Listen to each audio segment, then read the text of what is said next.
सत्संगत जी, प्यार से कहना धन्यकार जी।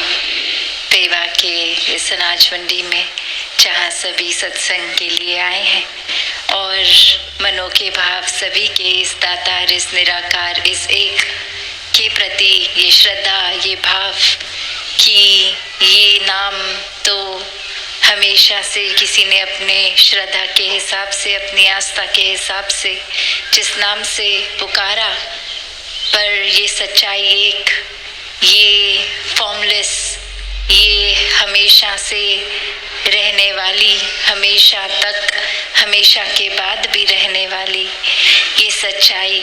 और भक्तों ने हमेशा इसी एक का साथ लिया, एक सहारा लिया, एक पूर्णता से इस परमात्मा पे विश्वास किया।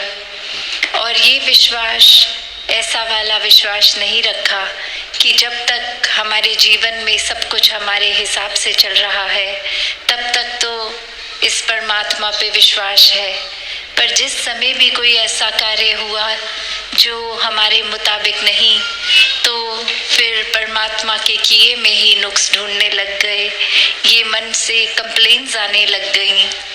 तो बात यही कि भक्तों ने हमेशा समझाया कि अपने जीवन में समर्पित होके जीना है।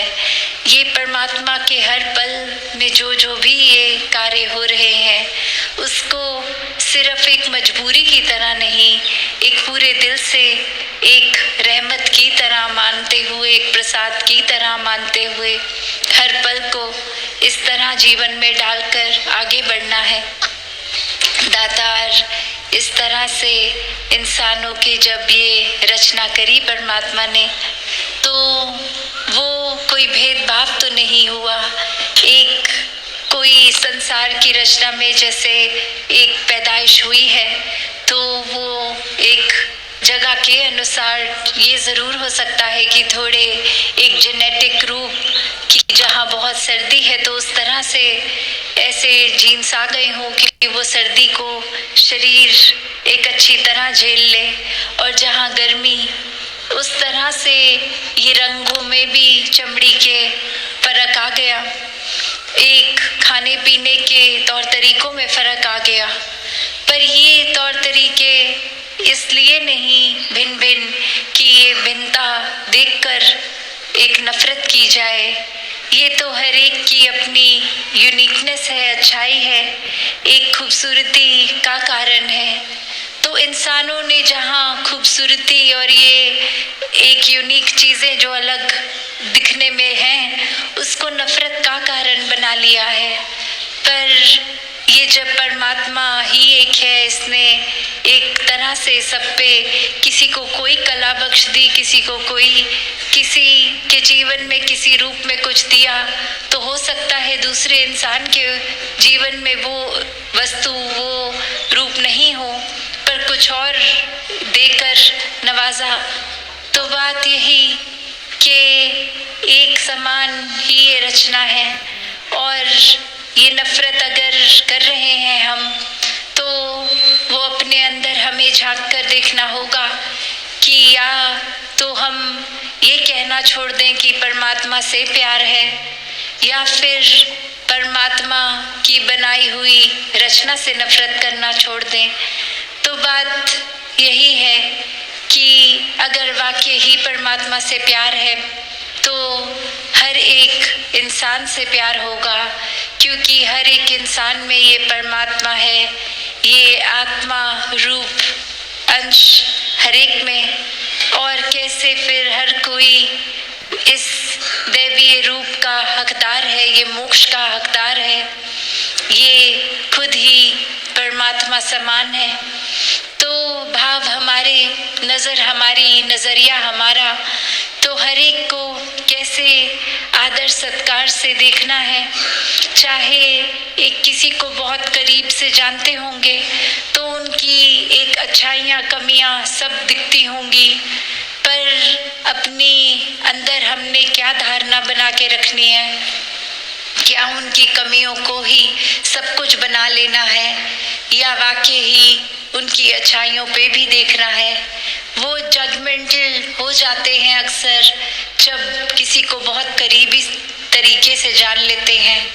और वहीं जो इंसान हमें पता नहीं कौन है, उसके लिए मन बहुत ही न्यूट्रल होता है। मन में अभी कोई धारणा उस तरह से नहीं बनी होती और एक उस रूप में नहीं उसके किरदार को देखा जाता। तो बात वही कि अगर हम किसी और के प्रति ये कर सकते हैं तो अपने करीबी के प्रति क्यों नहीं? फिर हम ऐसा क्यों मान लेते हैं कि ये इंसान तो ऐसा ही है, ये जीवन में कभी बदल नहीं सकता? तो बात वही कि हर किसी को इस दातार ने जहाँ सोजी बख्शी है, एक उनके स्वभाव में अलग अलग तरीके बख्शे हैं, तो वो स्वभाव शायद हमें पसंद ना भी हो तो भी ये ज़रूरी नहीं कि हमें पसंद नहीं तो वो स्वभाव गलत स्वभाव है। तो बात यही कि हर एक में एक जब परमात्मा दिखता है तो सभी अपने दिखते हैं, सभी का स्वभाव अच्छा लगता है, सभी पूजनीय लगते हैं। तो ये नज़रिया हमें अपने अंदर लाना होगा कि एक समान, ये समदृष्टि का भाव कि एक अगर हम चाहते हैं कि हर तरफ सुकून हो, अमन हो, शांति हो, प्यार हो, सत्कार हो, तो वो हमें भाव पहले अपने अंदर लाने होंगे। अगर हम ही वो रिसेप्टिव मोड में ना जाएं कि हम ही एक चीज़ें होते हुए भी महसूस नहीं कर सकते, तो कितनी चीज़ें अच्छी ऐसी आसपास हो रही हैं जो हम अनदेखा कर लेते हैं। वो फिर हम खुद को ही उस तरह एक ऐसी दीवार अपनी रास्ते में खुद बना लेते हैं कि अच्छाइयाँ होते हुए भी हम तक नहीं पहुँच पा रही। और वहीं जहाँ हम खुद के अंदर सारे गुणों को डाल लेंगे तो फिर हम भी तो हर एक तक वो अच्छाइयाँ ही पहुँचाएंगे। फिर एक हम कारण वही बन जाएंगे जो किसी को दुख नहीं, एक सुख पहुँचाने का जरिया बनेंगे। तो ऐसा जीवन तो कोई भी जी सकता है जिसके जीवन में ये परमात्मा है, ब्रह्म ज्ञान है। तो एक सफल जीवन, एक मुबारक जीवन, एक वाकई ही मनुष्य के शरीर में होते हुए मनुष्यता झलकाता हुआ जीवन, हर एक के हिस्से ऐसा जीवन आ सकता है। और हर कोई इस फिर नज़रिए से हट जाता है, अपने पराये के नज़रिए से। सभी को एक पूरे संसार में जाने अनजाना हर व्यक्ति अपना लगता है। ये सेवा भाव फिर हर एक तक पहुंचता है और फिर ये वाकई ही मन के अंदर मानवीय गुण इस तरह रच जाते हैं कि ये कोई सोचकर भी रिएक्शन नहीं देना होता। एक खुद ब खुद ये जिस तरह हमारे अंदर जो है वो बाहर एक दर्शाया उस रूप में, एक दिखावे रूप नहीं, एक नेचुरल तरीके से आ जाता है। तो हर कोई जहाँ इस संसार में एक बहुत ही मधुरता रखते हुए स्वभाव में जी सकता है, वहीं अपने मन को इस परमात्मा की लगन में इतना रंग सकता है कि हर कोई फिर कोई भी कार्य करते हुए आसरा, एक ध्यान, एक विश्वास इस परमात्मा में लगा के रखे। और इसी तरह ये जीवन के फिर नज़रिया इस तरह बदलता है कि अपने दुख सुख से ऊपर होके ये आनंद की अवस्था आ जाती है। फिर ये नहीं दिखता कि जीवन में क्या नहीं है, वो शिकायतें ख़त्म हो जाती हैं। जो कुछ है उसका भी शुक्राना आता है, जो कुछ नहीं है वो भी एक मान लेता है इंसान की नहीं है तो इसमें भी हमारी बेहतरी ही है कि ये चीज़ परमात्मा ने हमें नहीं दी, क्योंकि परमात्मा से बेहतर तो और किसी को नहीं पता।